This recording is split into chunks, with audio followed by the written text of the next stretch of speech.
जीवन में बदलाव कैसे लाएं? एक संत और किसान की कहानी। एक समय की बात है, एक गुरु और एक शिष्य किसी गांव से गुजर रहे थे। काफी देर चलने के बाद उनको प्यास लगने लगी, तो वह एक खेत पर जा पहुँचे। खेत बहुत बड़ा और उपजाऊ था, लेकिन उस खेत को देखकर लगता था कि उसका मालिक उस खेत पर ज्यादा ध्यान नहीं दे रहा था। वहाँ पर एक झोपड़ी थी। उन दोनों ने झोपड़ी के दरवाजे को खटखटाया, तो अंदर से एक आदमी निकला और साथ उसकी पत्नी और बच्चे बाहर निकले। सभी ने फटे पुराने कपड़े पहने हुए थे। गुरुजी ने बहुत ही विनम्र निवेदन किया, क्या हमें पीने का पानी मिल सकता है? किसान ने उन दोनों को पानी पिलाया। पानी पीने के बाद गुरुजी ने बोले, आपका खेत बहुत बड़ा है, लेकिन क्या आप इसमें कोई फसल नहीं उगते? किसान बोला, नहीं। गुरुजी बोले, तो आप लोगों का गुजारा कैसे चलता है? किसान बोला, गुरुजी हमारे पास एक भैंस है जो बहुत सारा दूध देती है और उसमें से कुछ दूध बेचकर हम गुजारा कर लेते हैं और बाकी बचे दूध को हम सेवन कर लेते हैं। गुरुजी बोले, इतनी बड़ी जमीन को यूं ही व्यर्थ खाली छोड़ना, यह आपके आने वाली पीढ़ी के लिए बहुत ही खतरनाक साबित हो सकता है। खाली एक भैंस पर निर्भर होना आपके लिए ठीक नहीं है। लेकिन किसान बहुत ही आलसी था। उसने कहा कि हमें मेहनत करने की क्या जरूरत है? 15 किलो रोज दूध देने वाली भैंस से हमारा गुजारा ठीक ठाक हो जाता है। तभी गुरुजी बोले, लेकिन आपको मेहनत तो करनी चाहिए, समय का कोई पता नहीं होता। लेकिन गुरुजी की बातों को किसान ने महत्व नहीं दिया। अब शाम हो चुकी थी और देर भी काफी हो गई थी, तो गुरु ने शिष्य को कहा कि आज की रात हम लोग यही बिताएंगे और सुबह जल्दी ही यहाँ से प्रस्थान करेंगे। यह कहकर गुरुजी ने उस परिवार से वहाँ रुकने के लिए अनुमति मांगी। एक बार जब किसान सहमत हो गया, तो गुरु और शिष्य दोनों वहीं रुक गए।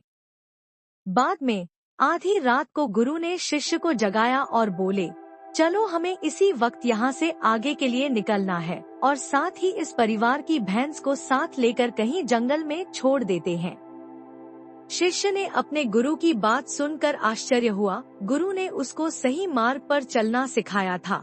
आज वही गुरु किसी के साथ बुरा करने को बोल रहे हैं, लेकिन क्या करें? उसे गुरु की बात को तो मानना ही था।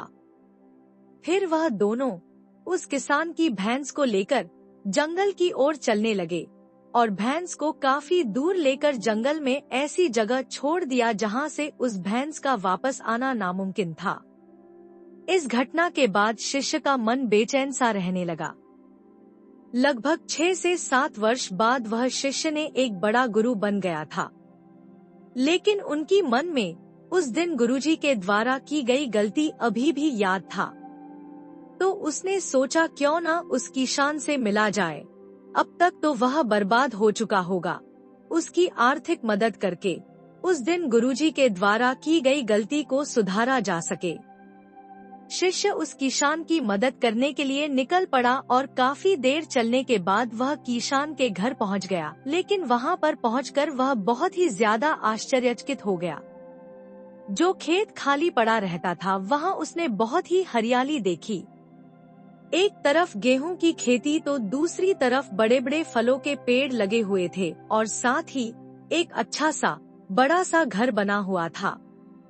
यह सब देखकर शिष्य ने सोचा कि लगता है वह किसान और उसका परिवार उस भैंस के चले जाने के बाद सब कुछ बेचकर चले गए होगा।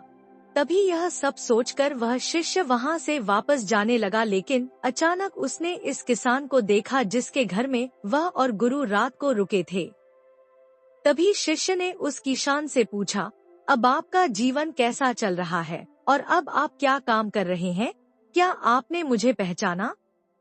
कई साल पहले एक रात को मैं और मेरे गुरुजी आपके घर रुके थे। तभी किसान मायूस होकर बोला, हाँ, कैसे भूल सकता हूँ उस रात को जब आप दोनों बिना बताए यहाँ से चले गए थे और साथ ही उस रात हमारी भैंस भी न जाने कहाँ चली गई थी और आज तक वापस नहीं आई। काफी दिनों तक हम इसी बात को लेकर परेशान रहे कि अब घर का गुजारा कैसे चलेगा। और कई साल खाली बैठकर एक भैंस पर निर्भर रहकर हम सब बहुत ही ज्यादा आलसी हो गए थे। लेकिन तभी मुझे तुम्हारे गुरुजी की बात याद आई। उन्होंने भी यही कहा था कि एक भैंस पर निर्भर रहना आपके लिए आने वाले समय पर भारी पड़ सकता है। लेकिन उस समय मैंने उनकी एक न सुनी। लेकिन भैंस के जाने के बाद फिर मैं जंगल से लकड़ियां काटकर बाजार में बेचना शुरू किया और धीरे धीरे पैसे बचाकर उन पैसों को अपने खेतों में लगाने लगा। फिर धीरे धीरे मैं फलों के पेड़ लगाना शुरू किया। ऐसे करते करते आज मैं गांव का बड़ा व्यापारी बन गया और मेरा जीवन बदल गया। आपके गुरुजी ने मुझे सही कहा था, अगर उस दिन मेरी भैंस नहीं गई होती तो शायद यह सब कुछ आज मेरे साथ नहीं होता और मेरा जीवन भी इतना ना बदलता। यह सब सुनकर शिष्य बोला, लेकिन यह सब तो आप पहले भी कर सकते थे।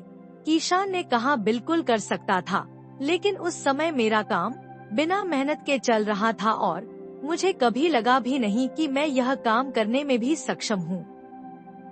इसलिए मैंने कभी कुछ अलग करने की कोशिश भी नहीं की।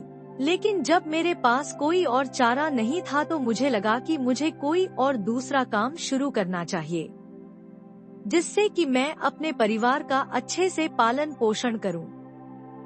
तब मैंने अपने मन में ठान लिया कि अब तो कुछ करना ही है और जो भी करूंगा पूरी मेहनत से करूंगा और पूरी ईमानदारी से करूंगा।